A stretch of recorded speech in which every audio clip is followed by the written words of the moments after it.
Bonjour à tous et à toutes, et après un petit moment, on se retrouve enfin pour une nouvelle critique d'actualité. Et aujourd'hui, on va parler d'un film français de Kung Fu.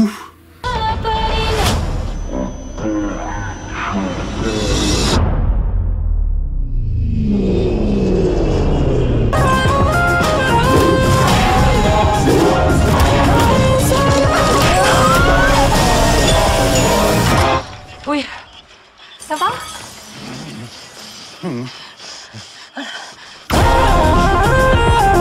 Voilà, donc Kung Fu Zora, ça raconte, c'est sorti donc ce mercredi dernier, ça raconte l'histoire donc de cette jeune femme Zora qui vient vivre en France avec son mari Omar, qui au début l'aime bien et est très amoureuse, mais petit à petit au final leur relation va se dégrader avec Omar qui se met à devenir, vous l'avez vu, de plus en plus violent et à la battre. Sauf que le jour où elle tombe enceinte et où sa fille naît, eh bien elle ne pense plus à partir pour pouvoir protéger sa fille, malgré son mari très violent qui la bat très souvent. Et donc elle va, en travaillant comme femme de ménage dans une salle de sport, commencer à s'entraîner en regardant des cours de self-défense, et trouver un maître chinois d'arts martiaux, qui va lui enseigner comment se défendre, voilà, un peu comme dans Karate Kid, quoi. Sauf que là, c'est une femme qui se fait battre par un homme, donc c'est donc avec une thématique un peu plus féministe, quand même. Ce film m'intéressait parce que déjà, un film français où une femme va faire du kung-fu pour battre son mari violent qui la battait. C'est super génial comme concept, quoi, donc ça m'intéressait vraiment. Et en plus dans la bande-annonce, avec du kung-fu quand même, il y avait l'air d'y avoir quand même du kung-fu, quoi, des gros combats. Et on va en reparler.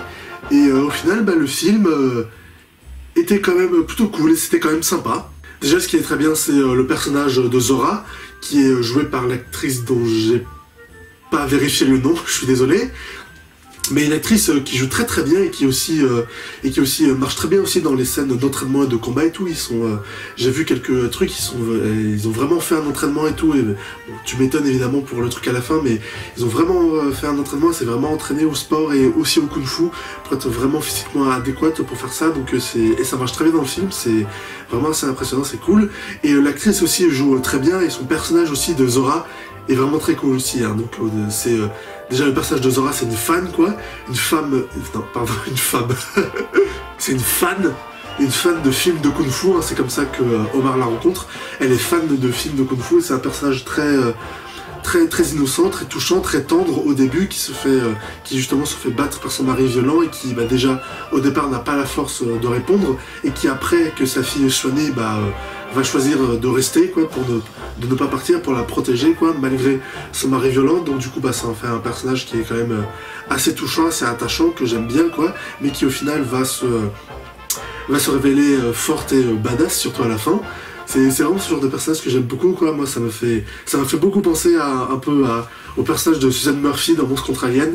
C'est des personnages très touchants, attachants au début, un peu faible aussi un petit peu, mais qui au final se révèle, s'entraîne et tout, devient vraiment super forte à la fin, et à la fin devient vraiment une badass, quoi, défonce tout le monde. C'est vraiment super cool aussi comme évolution, quoi. Et donc du coup en ça le personnage de Zora est quand même très attachant dans le film. En tout cas moi je l'aime bien, et il est très bien joué, interprété par l'actrice. Tous les autres acteurs du film aussi sont bien, hein. Bon, il y en a pas beaucoup, hein, non plus. Il y a Zora, il y a son ami aussi qui conduit des bus aussi, qui joue très bien, qui est très cool comme ami. Il y a Ramzy Bedia qui fait le rôle du mari violent, qui joue très bien aussi, qui fait ça très bien quand même. Ramzy Bedia dans le rôle d'un mari violent, abusif et tout, c'est quand même un peu particulier. Et il y a le personnage du maître chinois, quoi, qui est un maître chinois, quoi, qui parle chinois, qui est très simple mais très bien, quoi, tout simplement, quoi. Et oui, à part eux, il n'y a pas beaucoup de personnages dans le film. Il y a aussi le personnage de la petite fille, donc ça fait 5 personnages en tout dans le film, quoi, mais après c'est pas grave, hein, puisque l'histoire, a pas besoin non plus cette histoire n'a pas besoin d'énormément de personnages pour fonctionner, et tout ça marche très bien. Tous les personnages sont très cool, hein, et tout ça fonctionne très bien, ils sont très bien interprétés.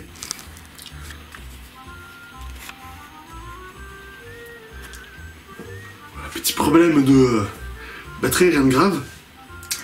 Donc je voulais parler du ton du film. Donc à propos du ton du film, en voyant l'affiche, les bandes annonces, on pourrait penser que c'est une comédie un peu, mais en fait pas du tout en fait. Le film est plutôt, bon pas vraiment sur un ton si un peu un ton dramatique quand même, hein, mais c'est pas du tout une comédie en fait. Le film est beaucoup plus sur plus une histoire de drame justement de cette femme qui se fait battre par son mari et de simplement de elle qui reprend contrôle de sa vie, qui s'entraîne et tout, et qui arrive à battre enfin son mari. Donc c'est une histoire d'accomplissement quoi, et c'est pas filmé de manière comique, c'est vraiment filmé de manière sérieuse quoi. Déjà il croit à son truc et c'est vraiment raconté comme l'histoire de cette femme Zora qui s'émancipe et qui arrive à se prendre en main, à arriver à avoir confiance en elle et à se battre contre son mari quoi. Donc sur ce côté là c'est bien.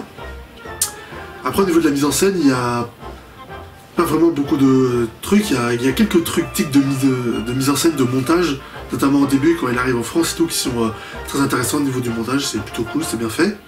Mais les trucs de mise en scène les plus intéressants, ça va être au niveau des combats, et ça aussi, bon, j'en parle à la fin, ça aussi c'est un peu compliqué, parce que pour un film quand même qui s'appelle Kung Fu Zora, il y a quand même beaucoup de Zora, et pas beaucoup de Kung Fu quand même, hein, parce que l'essentiel du film, c'est seulement elle qui s'inquiète pour sa fille et tout, et de son mari qui va la battre, et avec ça, en parallèle, des montages où on la voit s'entraîner tout le temps, s'entraîner au Kung Fu avec son maître de Kung Fu dans une reproduction de la cuisine et tout, c'est très cool.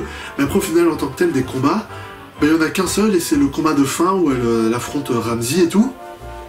C'est un peu dommage quand même, hein, puisque le film dure 1h30, donc il n'y a que genre le combat à la fin qui dure quand même longtemps et qui dure que 3 minutes, mais sinon tout le reste c'est son entraînement, et petit à petit on la voit juste en train d'être triste avec sa vie, avec son mari qui la bat tout le temps, donc c'est essentiel un peu, oui je sais, pour construire l'histoire et après pour arriver à la fin. Mais je vais pas vous mentir, il y a quelques moments où je me suis fait un peu chier quand même, où je me suis dit bon, là c'est bon, on comprend bien la situation, on voit qu'elle est triste avec lui, qu'il la bat, donc on pourrait un petit peu avancer et aller jusqu'à la fin. Donc il y a un moment aussi où elle voit justement un groupe de garçons de gros cons qui se met à embêter une fille. Donc là du coup ils auraient pu la montrer en train de se battre contre eux en mode kung fu pour montrer un peu qu'elle a évolué un peu, qu'elle a pris confiance en elle. Donc ça aurait déjà fait une séquence d'action en plus, mais ça aussi on en reparle. Mais sinon il n'y a qu'une seule séquence d'action à la fin. C'est un peu dommage et tout. Bon après, le film prend beaucoup de temps et tout pour bien tout expliquer, pour bien tout mettre en place, mais ça prend un peu de temps. Mais au moins tout ce temps qu'on met en place, toutes ces scènes où on la voit triste et tout avec son mari, avec sa fille et tout, au moins tout ça, ça sert, c'est pas pour rien quoi, ça sert à quelque chose, puisque le combat de fin, justement comme je l'ai dit, contre Ramsey, il est vraiment super cool quoi. En plus le combat il est bien long quoi, il doit durer 3-4 minutes je crois, et ils se battent vraiment dans toute la maison, et il est vraiment super bien fait quoi.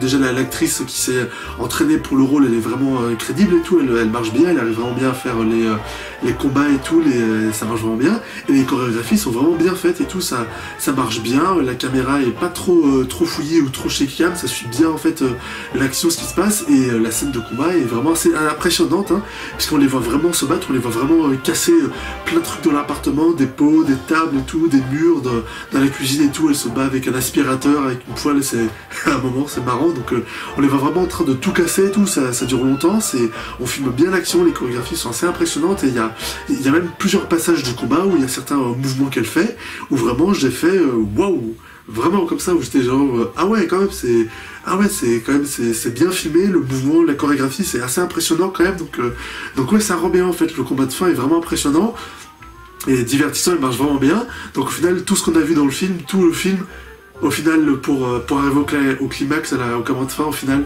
ça sert bien et c'est vraiment bien quoi. Au final on comprend que oui tout le film est nécessaire pour arriver à cette fin. Et c'est vraiment cool, le combat de fin c'est vraiment bien fait. Donc là pour ce coup là, pour Kung Fu Zora, pour du Kung Fu, oui le Kung Fu est validé quoi, c'est vraiment bien, ça marche bien dans le film. Mais après, concernant justement le combat de fin, j'avais dit justement à un moment, elle affronte, il y a des garçons justement qui embêtent une fille, elle aurait pu les affronter au Kung Fu, ça aurait fait une scène d'action en plus.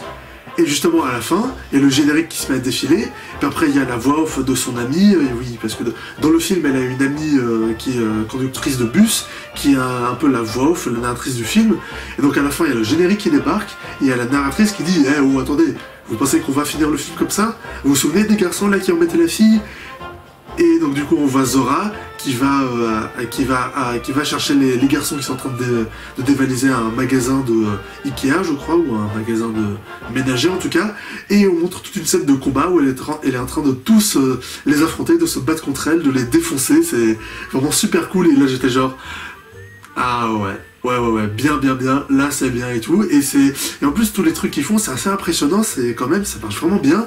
Ils prennent justement plein d'articles ménagers dans le magasin pour faire des chorégraphies, des scènes assez impressionnantes et tout, qui marchent vraiment bien. Donc là aussi le combat de fin contre tous ces mecs, en plus elle affronte plein de mecs dans un grand entrepôt, elle affronte tout un groupe tous à la fois, c'est vraiment super bien. Il y a vraiment des scènes, des chorégraphies qu'elle fait qui sont assez impressionnantes. Je me suis dit waouh, quand même, ils ont fait ça quand même dans un film français, c'est assez impressionnant, ça marche bien, c'est vraiment cool.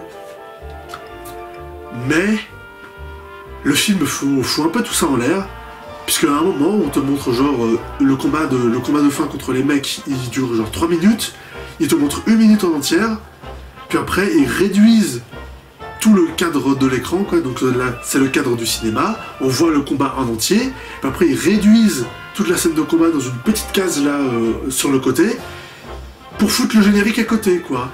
Et moi j'étais genre là mais sérieux, ça gâche tout le truc, quoi. Sérieux, ils ont dépensé de l'argent, ils se sont fait chier à chorégraphier le combat, à bien le filmer et tout, à faire tout ça. Montre-le-nous en entier, le combat, quoi. Et le combat de fin est vraiment impressionnant, il marche vraiment bien, quoi. Il y a vraiment des passages qui sont vraiment cool, mais il le met dans une toute petite case comme ça pour le foutre littéralement pendant le générique, quoi.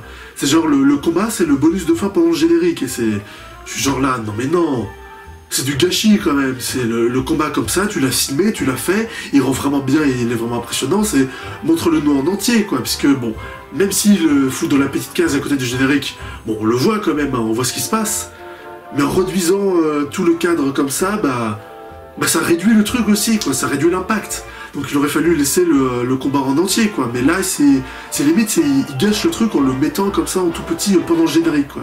Juste, c'est vraiment un bonus pendant le générique pour l'évacuer vite fait pendant le générique, quoi. Moi, j'étais vraiment déçu, j'étais genre, mais non, ça commençait très bien, ça aurait pu finir très bien sur un super combat de fin, mais on le voit quand même, mais il le gâche comme ça en le réduisant pour le mettre à côté du générique, quoi, pour s'en débarrasser vite fait. Là pour le coup, cette décision-là, je la comprends pas du tout. Je comprends pas du tout c'est quoi pourquoi avoir fait ça, quoi.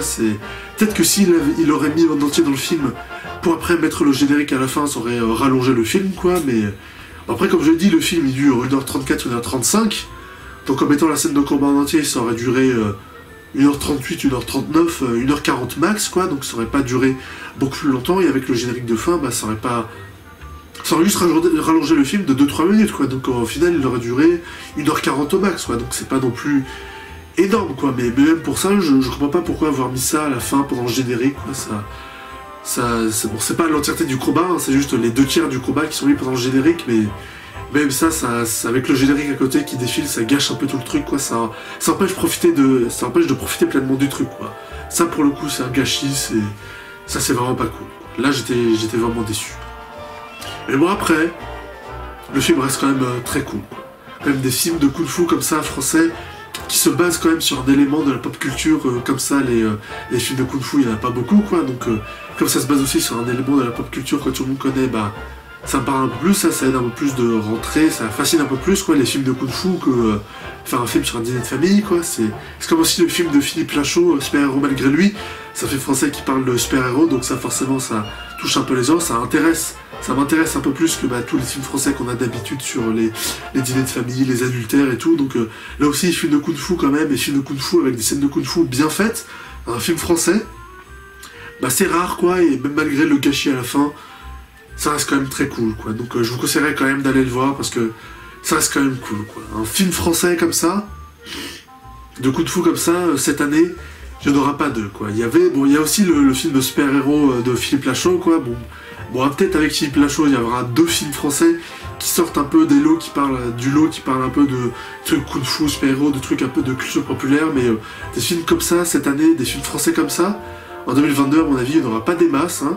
Il y en aura 2, 3, peut-être 4, et encore, il y aura peut-être que ces 2-là, donc je pense aller le voir quand même, quoi. J'ai trouvé ça quand même cool. Bon et bien voilà, merci à vous d'avoir regardé cette vidéo jusqu'au bout. N'hésitez pas à la liker si ça vous a plu et dites-moi dans les commentaires ce que vous en avez pensé. Partagez-la sur les réseaux sociaux et abonnez-vous pour ne pas manquer mes prochaines vidéos. Salut!